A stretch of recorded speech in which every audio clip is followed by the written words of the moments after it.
Gênesis capítulo de número 24.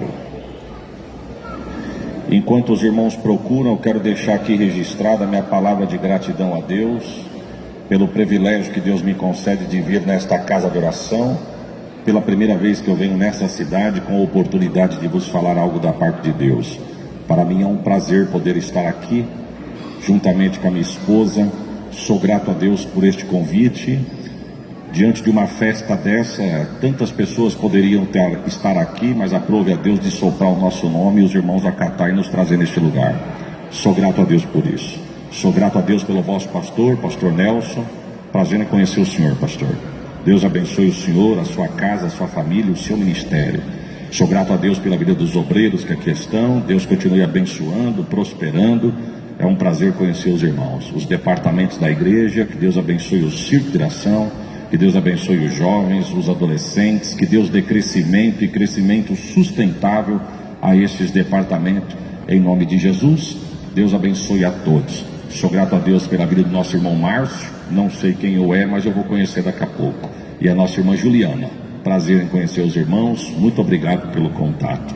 Irmãos, você que está conversando, desculpa do que eu vou dizer, o culto ainda primeiro, não acabou. Deus tem uma porção da parte dele para nós aqui.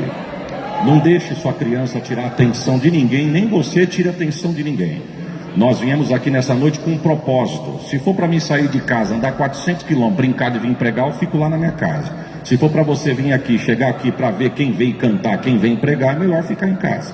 Nós viemos aqui entregar o que é dele e receber o que ele tem para nós aqui nessa noite. Amém? Desculpe da liberdade, mas receba esta palavra em nome de Jesus. Se você prestar atenção na leitura do texto, você já vai entender a história. Se você entender a história, na história Deus vai falar com você de forma mais fácil para você entender. Gênesis 24 está escrito assim: e era Abraão já velho e adiantado em idade, e o Senhor havia abençoado Abraão em tudo. E disse Abraão ao seu servo mais velho da sua casa, que tinha o governo sobre tudo que possuía: coloca agora a tua mão debaixo da minha coxa, para que eu te faça você jurar pelo Senhor Deus dos céus e da terra, que você não vai tomar para os meus filhos, para o meu filho, uma mulher das filhas dos cananeus no meio da qual eu habito, mas que você vai lá na terra da minha parentela, e de lá você vai tomar uma mulher para o meu filho Isaque. E disse-lhe o servo: porventura, se a moça não quiser me acompanhar, eu torno aqui, pego o teu filho e levo lá para a terra de onde tu saíste?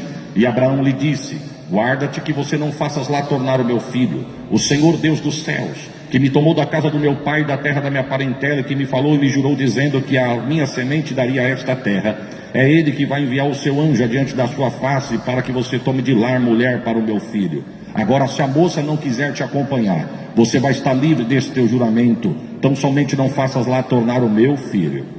Então pôs o servo a sua mão debaixo da coxa de Abraão, seu senhor, e jurou-lhe sobre este negócio.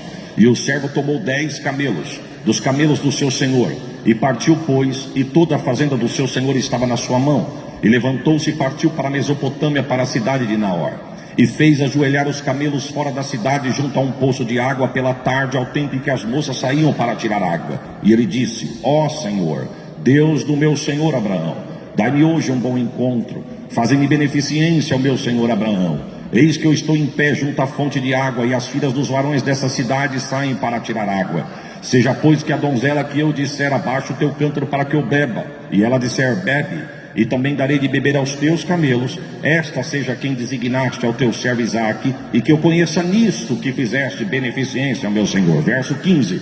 E sucedeu que antes que acabasse de orar, eis que Rebeca, que havia nascido a Betuel, filho de Milca, mulher de Naor, irmão de Abraão, saía com o seu cântaro sobre o seu ombro. Quantos dizem amém? Irmãos, esse texto que nós acabamos de ler, a Bíblia vai dizer que Abraão está com 140 anos de idade nesse texto. Eu li até o verso 15, porque para mim os personagens principais do texto estão até o verso 15. O capítulo vai até o verso 67, uma história fantástica, medite depois. Mas para mim os principais personagens estão até o verso de número 15. Até o verso de número 15 a Bíblia vai narrar sobre a vida de 4 pessoas. Vai falar de Rebeca, que é a moça que está sendo procurada por Eliezer. esse homem está procurando essa moça para servir de esposa para Isaac. Isaac é o filho de Abraão. Tudo começa entre Deus e Abraão. Abraão é o detentor da promessa, e o texto vai começar dizendo que ele já era velho e adiantado de idade. E se nós estudarmos, vamos chegar à conclusão que ele estava com 140 anos. A vida desse homem é dividida em umas fases. Por exemplo, no capítulo 12, quando Deus chama ele, ele tem 75 anos. No capítulo 15, quando Deus dá a terra, mas falta o herdeiro, ele está com 86 anos. No capítulo de número 21, quando nasce Isaac, ele está com 100 anos. No capítulo de número 24, Isaac está com 40 anos. E quando nasce ele, o pai tem 100, agora o moço está com 40, Abraão está com 140 anos. Aí o escritor começa dizendo, ele era velho, adiantado em idade, mas o Senhor o havia abençoado em tudo. Então eu já quero começar a liberar uma palavra de Deus aqui. O tempo passou, a idade chegou, mas a promessa de Deus permaneceu de pé. O tempo pode passar na tua vida, a idade pode chegar, mas prepara a tua glória. O que Deus prometeu, Ele vai cumprir, porque Ele é fiel para velar pela sua palavra. Abraão preocupado, presta atenção, no capítulo de número 23, Abraão fica viúvo. Abraão está com 140 anos, agora viúvo e pai de um moço solteiro. Um solteirão de 40 anos. Nota de rodapé: ainda há esperança para alguém.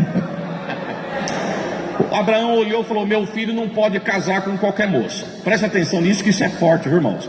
O nosso país está passando por uma crise espiritual que eu, com 44 anos, eu nunca vi. Então nós temos que ter cuidado com a nossa casa. Presta atenção no que eu vou dizer. Abraão olhou e falou: meu filho não pode casar com qualquer moça. Ele chama Eliezer, vem aqui. Eliezer, venha cá, coloca a mão debaixo da minha coxa, que eu quero que você jure sobre um negócio para mim diante do meu Deus. Eliezer, quando foi colocar a mão debaixo da coxa daquele homem, eu quero crer que foi assim. Preste atenção, a Bíblia não diz, mas ela me dá liberdade. Como toda vista tem um ponto, todo ponto tem uma vista. No meu ponto de vista, eu quero deduzir que foi assim. Quando Eliezer foi colocar a mão debaixo da coxa de Abraão, Eliezer diz: não, só um minutinho. Primeiro eu preciso saber o que eu tenho que jurar, para mim saber se eu posso cumprir na vida desse homem o que eu estou jurando. Ô Eliezer, mas ele é seu senhor, por isso mesmo, pelo respeito que eu tenho, eu preciso saber se o que eu falo eu posso cumprir. Sabe o que é isso? A unção que eu respeito é a unção que eu atraio. Quem quebra princípios é quebrado pelo princípio. Não adianta, o tempo pode passar, não precisa discutir. Quebrou o princípio quebra lá na frente, porque a unção que eu respeito é a unção que eu atraio. Ele disse: eu não posso prometer qualquer coisa para esse homem. Primeiro, esse homem é amigo de Deus. Segundo, ele é o pai da fé. Ele fala assim para Abraão: primeiro me fala o que eu tenho que jurar aqui, para saber se eu posso cumprir. Abraão disse: eu vou pontuar para você aqui. Primeiro, não deixa meu filho casar com uma das filhas dos cananeus. Os cananeus eram o povo mais corrupto, devasso, que cercava Abraão. Abraão sabia que o sucessor da promessa e da aliança seria Isaac. Então Abraão sabia: se meu filho casar com uma moça estranha, se meu filho casar com uma moça que não é de Deus para ele, toda a herança, toda a promessa, toda a aliança que Deus tem comigo vai ser quebrada. Presta atenção, eu quero dar uma notícia. Isso aqui não é para congresso, é para culto de ensino, mas já que nós estamos no fogo aqui, receba. Tem gente que procura rico para o filho, tem gente que procura ator para o filho, tem gente que quer fama para o filho. Mas melhor do que fama, melhor do que título, melhor do que cargo, melhor do que dinheiro, primeiro é ser crente, servo de Deus e ter o nome escrito no livro da vida. Eu quero, como homem de Deus, profetizar sobre a minha e a tua casa, que Deus não permita ninguém entrar na nossa família para impedir o que Deus tem na nossa casa. E vou dar uma notícia: seguro glória, seguro glória. Pode ter saião, cabelão, terno, bíblia, gravata. Existe a incompatibilidade de ministério. Se não for preparado de Deus, um vai abafar o ministério do outro. Mas levanta a mão que eu vou profetizar: nada e nem ninguém vai impedir a bênção de Deus sobre a tua casa e a tua geração. Você pode dar glória por esta palavra? Oh, pastor, o meu filho tem 14 anos, a minha filhinha tem 11 anos. Se Jesus voltar, acabou aqui. Só que tem uma coisa: enquanto Jesus não volta, se Ele me dá a oportunidade de ver, eu já oro pela minha futura nora, que eu não sei nem onde ela está. Eu já oro pelo meu futuro genro, que eu não sei nem onde eles estão. Porque uma pessoa errada na tua casa pode barrar e trazer problema para a chamada que Deus tem com a tua geração. Mas contra a tua casa eu vou profetizar: não vale encantamento. O que Deus prometeu vai acontecer, porque Deus é fiel com a sua palavra. Mas vamos para frente. Eliezer, quando ouve isso, não deixa meu filho casar com uma cananeia. Eliezer disse: eu vou ser uma pedra de tropeço se ele se engraçar com uma cananeia.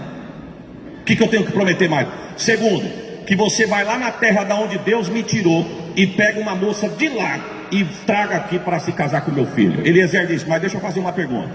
Se a moça não quiser vir, eu volto aqui, pego o teu filho e levo para lá. Não foi isso que nós lemos? Abraão disse: guarda-te que tu não faça isso. O Deus que me tirou de lá e que me deu essa terra, que me prometeu, Ele vai enviar o seu anjo adiante de ti, e ele vai preparar a moça, e a moça vai trazer. Se a moça não quiser vir, você está livre desse teu juramento. Sabe o que Abraão estava dizendo? Ô Eliezer, não pegue o moço para levar para lá, porque não é o noivo que vai, é a noiva que vem. Não é o noivo que vai, é a noiva que vem.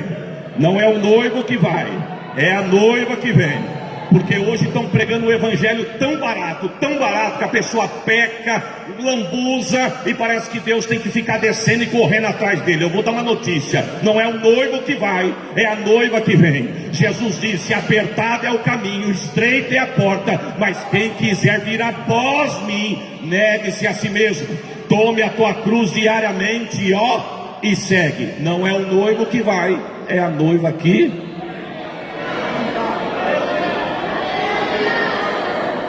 Deixa eu abrir um parênteses aqui. A pessoa sai da igreja porque tem talento e Deus deu o talento, mas alguém olha para a pessoa e diz assim: tu canta demais, para que tu vai cantar na igreja? Tu canta na igreja, ninguém te reconhece. Tu canta na igreja, te dão R$10 e um copo de Guaraná no fim do culto. Esse talento você vai explodir no país. Aí a pessoa sai, mas a alma grita por Jesus. Aí sabe o que a pessoa faz? Empresta a voz para o adversário, canta o que quiser, mas quando a alma grita, pega um microfone, pega um celular, pega um violão, faz uma livezinha cantando um hino. Aí os advogados de plantão dizem: quem somos nós para julgar? Olha lá como tem Jesus na vida. Irmão, cuidado com esse evangelho, viu? A Bíblia vai dizer que da mesma fonte não pode sair dois tipos de água. Jesus disse: que proveito tem um homem ganhar o mundo inteiro e perder a sua alma. Eu quero dar uma notícia: não é um noivo que corre atrás de ninguém, não, é a noiva que vem. Deus vai preparar. Agora, se a moça não quiser vir, você está livre. Ele disse: então eu coloco a mão e faço o juramento. Aí nós entramos no texto. Ele coloca a mão debaixo das coxas de Abraão, faz o juramento, e quando ele sai daí, verso 10 vai dizer assim: e ele foi no pasto e tomou 10 camelos dos camelos do seu senhor. Vamos lá comigo? Quantos camelos ele pegou? Quantos camelos? 10 na Bíblia fala da plenitude do que Deus tem para nós. Eu vou traduzir, fala da totalidade do que Deus tem para te usar. Eu vou te explicar. Eu tenho pavor, pastor Nelson, quando a gente olha na igreja e diz assim para o irmão que canta: meu irmão, a oportunidade está com você, vem cantar um hino. Ou a irmã, ele diz: o senhor está falando comigo? É com você mesmo. Eu não. Mas não dá para cantar? O senhor não avisou. E precisa avisar se sabe que canta? Olhar para o obreiro e falar assim: hoje você vai trazer uma porção da palavra. Não, hoje eu não posso. Por quê? O senhor não avisou, eu não preparei nada. Se é obreiro, precisa avisar que tem que andar com a bala na agulha. Eu quero dar uma notícia: sabe por que tem gente que não tem o preparo para entregar na hora? Porque só vem com uma pata de camelo. Deus está dizendo: eu não tenho uma pata de camelo, nem 2 camelos não, eu tenho 10 camelos para te usar na minha obra. Se for para cantar, canta com excelência. Se for para pregar, prega com excelência. Se for para fazer, faça com excelência. Deus não quer relaxado, Deus quer com excelência. Pastor, mas eu não sei cantar, e Deus exige que eu cante. Mas quem disse que Deus está atrás de gogó de ouro? Se Deus estivesse atrás de gogó de ouro, não estava na igreja, Deus estava em show. Deus é espírito, e importa que os que o adorem em espírito. Aleluia.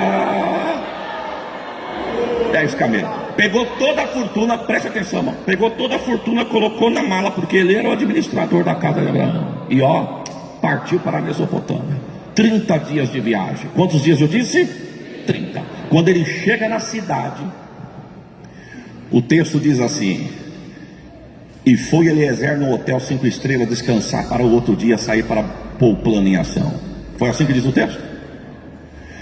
Montou Eliezer um acampamento e disse para os seus homens: vamos dormir e descansar, amanhã a gente vê como é que vai fazer. Foi assim? A pergunta é, irmãos, o que fazer quando se sabe o que é para fazer, mas não se sabe como fazer? Agora eu fui profundo, hein?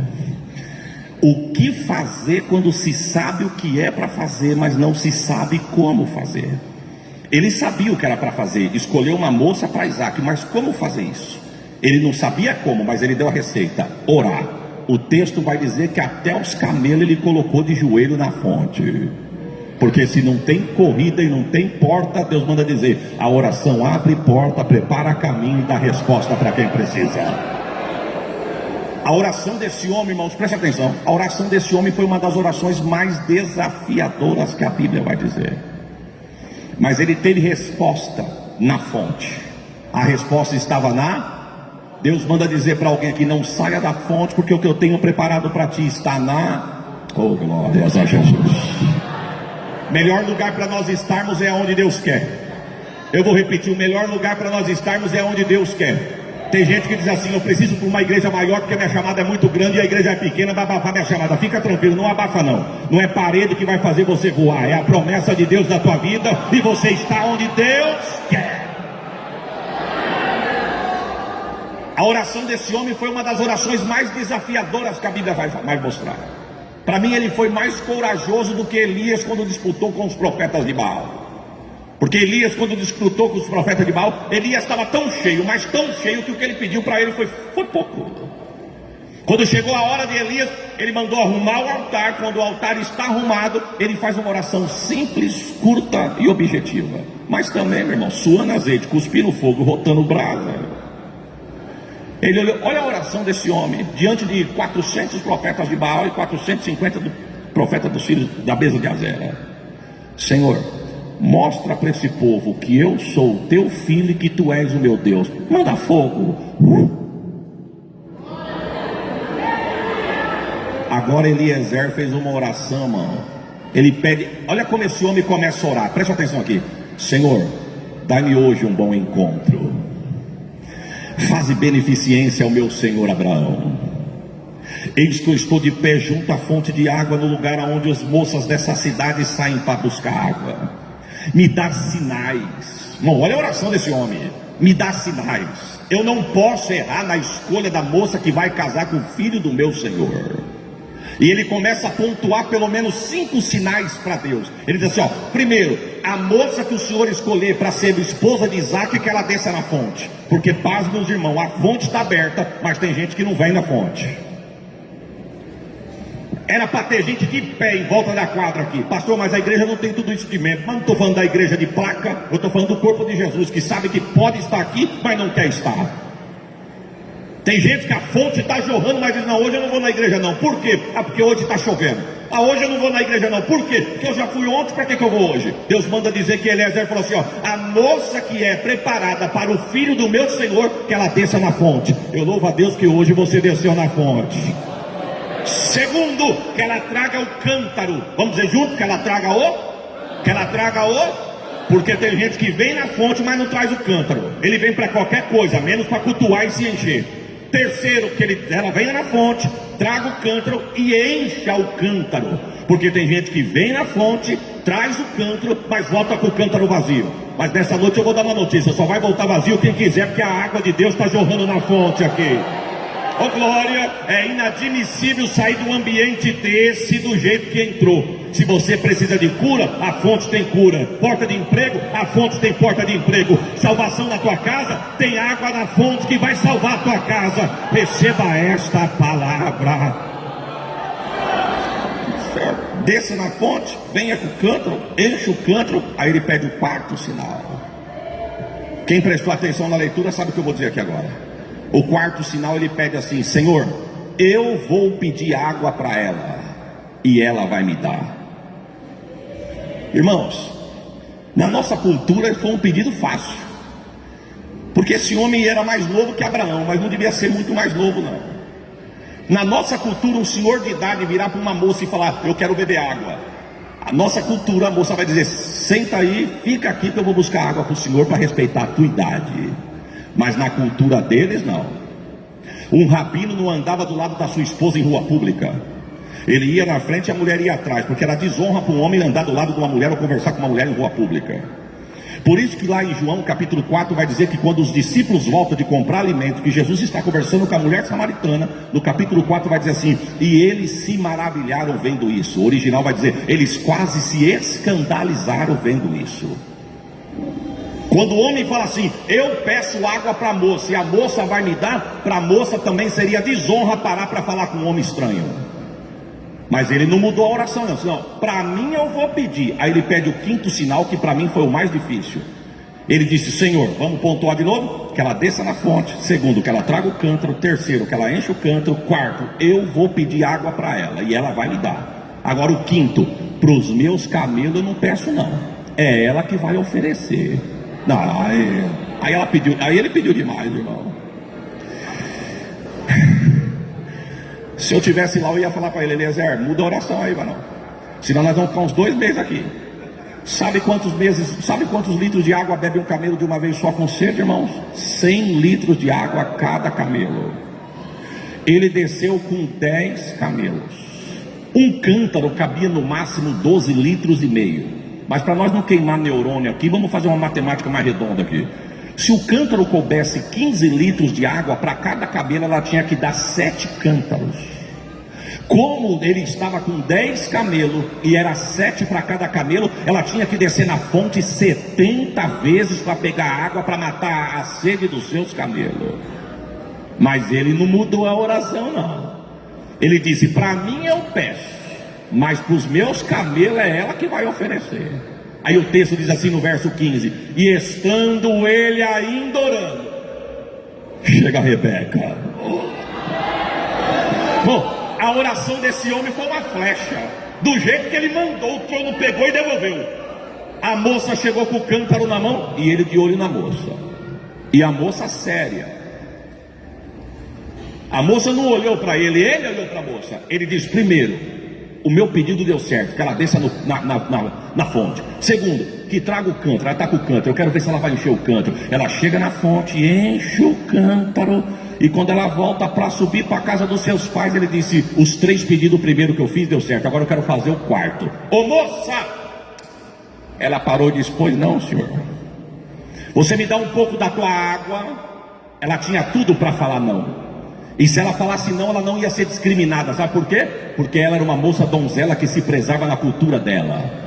Só que se ela também falasse não, ela não sabia o que ela estava rejeitando e o que ela ia perder. Quando ele diz assim, você me dá um pouco da tua água? Ela diz, pois não, senhor. Ela se abaixou e o texto, nós paramos no 15, mas o capítulo vai até o 67. Ela para e diz, pois não, bebe água aí. Ela vira o cântaro, ele põe a mão e começa a beber do cântaro dela.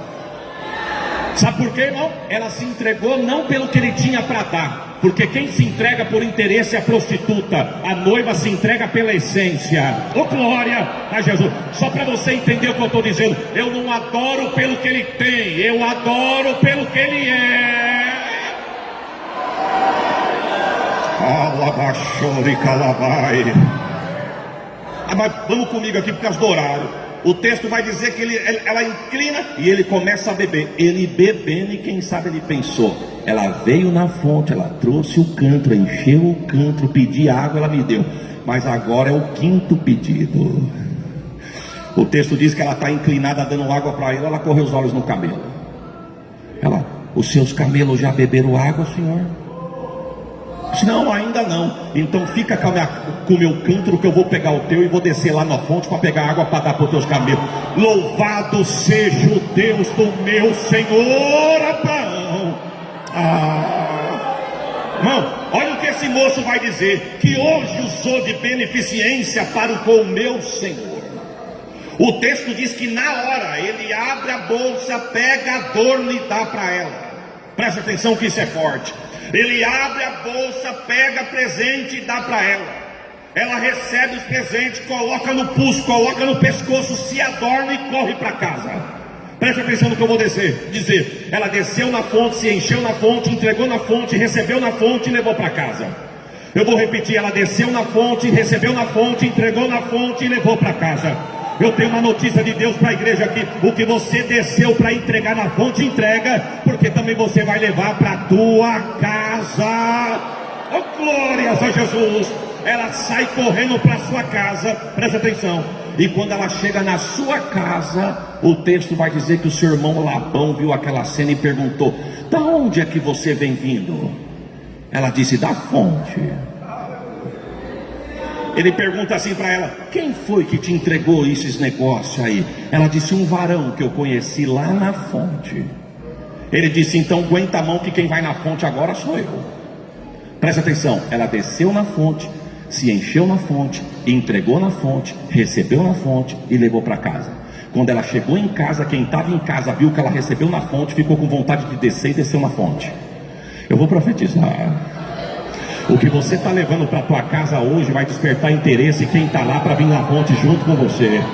Levanta a mão que eu vou profetizar. Deus vai em biqueira de fumo, Deus vai em balcão de boteco, Deus vai na balada, Deus arranca de lá, lava no sangue, liberta e coloca para dar glória junto com você.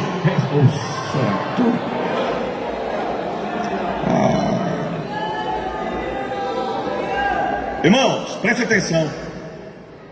O Eliezer não correu atrás da moça não, porque por ele ter mais idade que a moça, você acha que ele ia aguentar? Ele disse: não, eu vou ficar esperando aqui. Se os sinais que eu pedi Deus já deu, agora eu vou ficar esperando aqui. O texto vai dizer que quando ela chega em casa, que Labão olha para ela e ela diz: eu recebi na fonte. Aí é ele que desce na fonte. E quando ele desce na fonte, ele chega e Eliezer está de pé lá.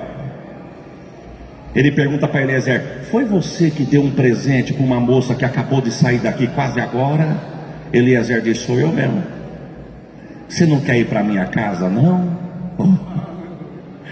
Eliezer entendeu que Deus estava no negócio, falou: eu vou. Ele disse: pode ir para minha casa que tem pasto para os seus camelos e hospedagem para o senhor.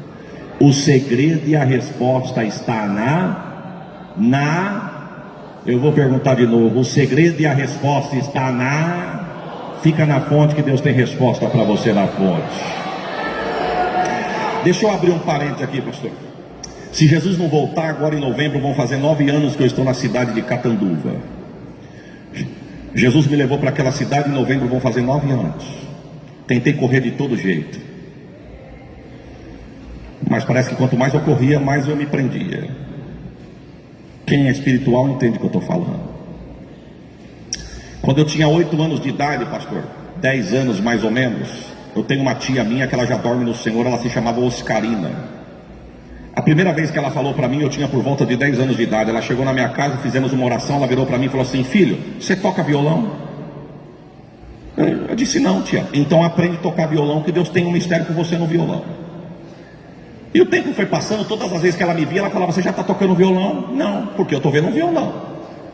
Tinha lugar que a gente chegava, que ela estava, eu já falava para minhas irmãs, ou a gente estava e ela chegava, eu falava: lá vem a tia Oscarina, você quer ver que ela vai ver um violão?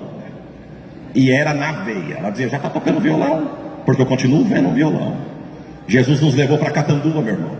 Alugamos um salão, pastor Nelson, para 150 pessoas. Colocamos 150 cadeiras. Sabe quantas pessoas tinha na igreja? 4. Eu, minha esposa e meu casal de filho. 147 cadeiras vazias na igreja, fora do culto. Começávamos o culto 7 horas, 7h10 eu já tinha que pregar 7h15, porque não tinha mais o que fazer. A Sheila sentava na linha de frente com as crianças. Um dos maiores desafios que eu sofri no meu ministério foi eu virar para 3 pessoas da minha casa e dizer: eu saúdo a igreja com a paz do Senhor. Um dia eu não sei se o João Vitor cutucou a Sara ou a Sara cutucou o João Vitor. Eu só sei que os dois começaram a se arranhar. Eu em cima do púlpito pregando, falei para eles assim: ô João, fica quieto, senão você vai apanhar. A Sheila virou para mim e falou: filho, ele aqui é irmão João, ele não é o João. Eu olhei para ele e falei: irmão João, quando acabar o culto lá fora, você é meu filho, lá fora a gente conversa. Comprei, diz que o primeiro desafio que ele tem que fazer somos nós, né? Eu fui lá, comprei uma bateria, teclado, contrabaixo e violão elétrico. Falei para Deus: Senhor, a minha parte eu já fiz, manda os músicos. 1 ano levou para Jesus mandar o primeiro músico, 1 ano.